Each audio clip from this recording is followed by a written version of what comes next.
Buenas tardes a todos y a todas. Un delito de odio es cualquier delito realizado por motivo de intolerancia.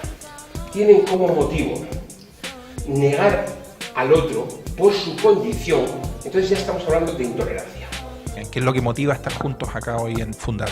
Supone la combinación de una actividad a través del planteamiento de un curso de formación donde se quería trabajar los diferentes fenómenos de la intolerancia, los colectivos que lo sufren y en último término una realidad que llevamos a cabo nosotros de cerca y que denunciamos constantemente y que hoy también ha trabajado Esteban más en profundidad, que es la violencia ultraneonazi y los delitos de odio relacionados con la misma, ¿no? Voy a parafrasear a Einstein. Es más difícil neutralizar un prejuicio que dividir un átomo.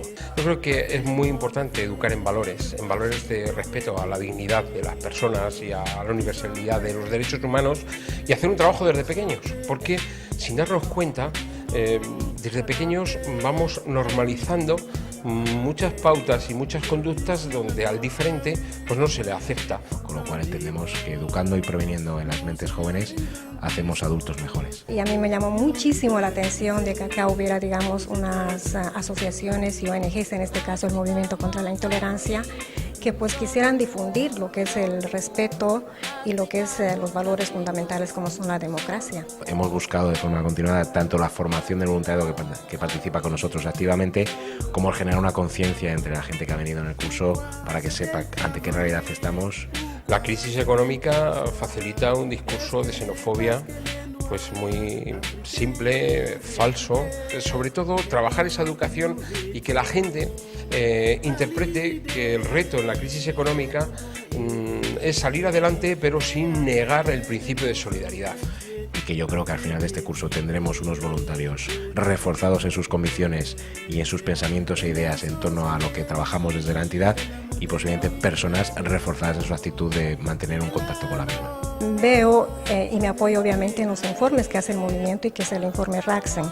En este informe podemos ver de que a veces no todo sale a la luz, es decir, que hay muchísimos casos de intolerancia, de racismo, de xenofobia, de discriminación, islamofobia, etcétera, etcétera, pero que no salen a la luz. Más que todo porque, digamos, no hay un apoyo estatal. Bueno, hay que acabar con el tópico de que solo vienen latinoamericanos a España. Hay muchos españoles que van a Latinoamérica.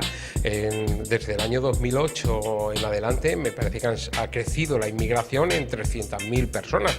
Como organización abierta puede participar todo el mundo, aunque sea un minuto al mes, para trabajar contra la intolerancia. Y eso, bueno, pues lo pueden hacer y se pueden poner en contacto con nosotros a través de un email también, de una edición de email, que es volvalenciamci@gmail.com. Dos retos importantes, el de la responsabilidad y la otra cuestión, el deber de solidaridad. O nos salvamos todos o nos hundimos todos. Es la invitación a esa ética de la responsabilidad y esa ética del compromiso. Este es el reto. Que todos vayamos en la proyección de fomentar la tolerancia y de que haya mucha comunicación y educación para profundizar en estos temas. Medios de comunicación que trabajen este lado, que trabajen el fomento de un mensaje positivo a favor de la convivencia y la interculturalidad son imprescindibles. Y es que allá donde no hay comunicación anida la intolerancia. Así que mejor por todos que haya comunicación y de la buena. Muchísimas gracias. Gracias a vosotros.